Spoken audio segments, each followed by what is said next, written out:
अस्सलाम वालेकुम dear students. Exercise number 1.6 question number 1 part 2 के साथ हाजिर हैं।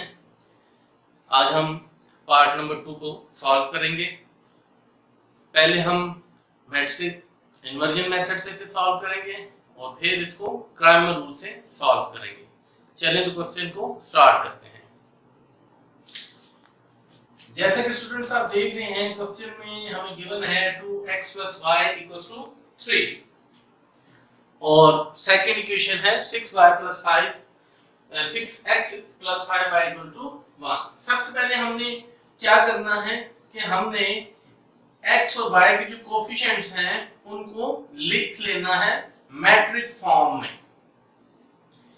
दूसरे नंबर पे हम x और y को मैट्रिक फॉर्म में लिख लेंगे और उसके बाद हम 3 और 1 को मैट्रिक फॉर्म में लिख लेंगे।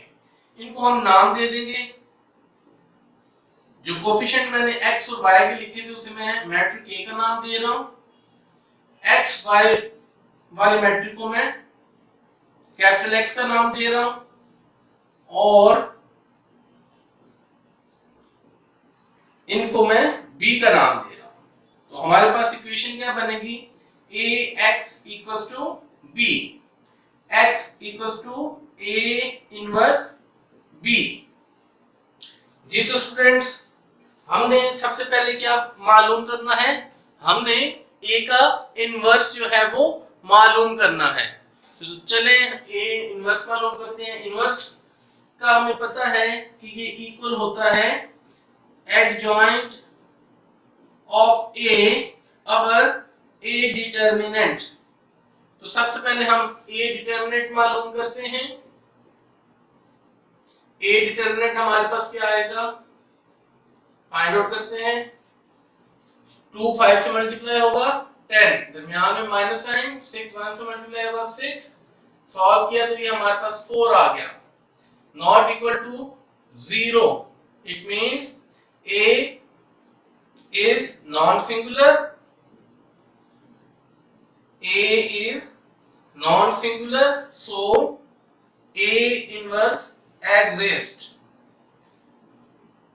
ठीक है स्टूडेंट्स, हमने पढ़ा था कि ऐसे मैट्रिसेस जिनका इनवर्स 0 आ जाए या जो सिंगुलर मैट्रिक हो उनका इनवर्स पॉसिबल नहीं है, एग्जिस्ट नहीं करता। तो नेक्स्ट हम क्या एडजॉइंट मालूम करते हैं। एडजॉइंट ऑफ A जो है वो हमारे पास क्या आएगा? एडजॉइंट में हमने पढ़ा था कि डायगोनल एलिमेंट की प्लेसेस चेंज करते हैं। तो 2 की जगह 5 लिखा जाएगा और 5 की जगह 2 और जो बाकी एलिमेंट है उनके साइन चेंज करते हैं। तो ये हमारे पास एडजॉइंट ऑफ A आ गया। तो A इनवर्स हमारे पास किसके इक्वल आ गया? 1/4 5 -1 -6 2।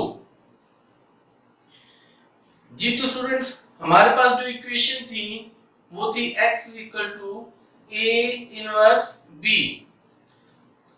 अब हम क्या करेंगे कि x की जगह x की वैल्यू पुट कर देंगे, A इनवर्स की जगह A इनवर्स की वैल्यू पुट कर देंगे और B की जगह B की वैल्यू पुट कर देंगे। तो ये मैं यहाँ पे x की वैल्यू पुट की, A इनवर्स की वैल्यू पुट की।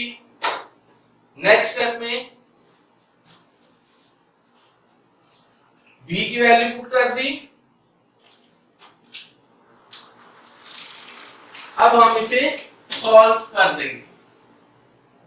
अब इसमें आप देख रहे हैं कि जो 5 है वो 3 के साथ मल्टीप्लाई होगा।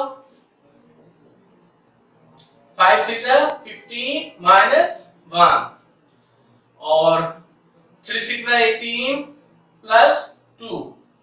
तो ये हमारे पास सॉल्व होके क्या आ गया? 1/4। तो ये आ गया 14 और ये हमारे पास आ गया -16। तो ये 4 डिवाइड हो जाएगा 14/4 -16/4। तो इसको सॉल्व करते हैं। 2 7 14, 2 4, 4 1 4, 4 4 16। तो हमारे पास वैल्यू क्या आ गई? 7/2 और -4।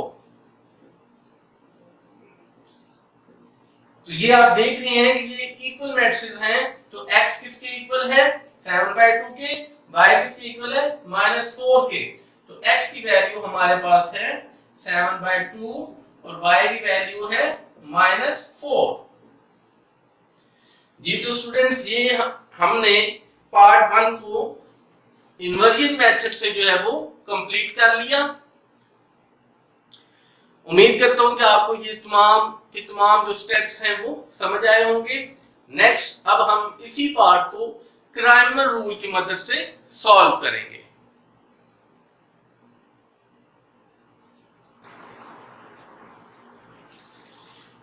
जी तो स्टूडेंट्स अब हम इस क्वेश्चन को सेकंड जो मेथड है क्राइमर रूल उसकी मदद से सॉल्व करेंगे।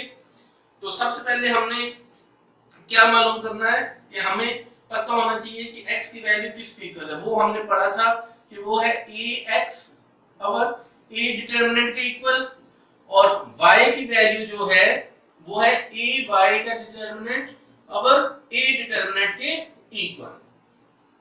जैसा कि हमने a डिटरमिनेंट मालूम किया था तो वो क्या आया था 4 आई, उसकी वैल्यू क्या आई थी a डिटरमिनेंट की 4 आई थी।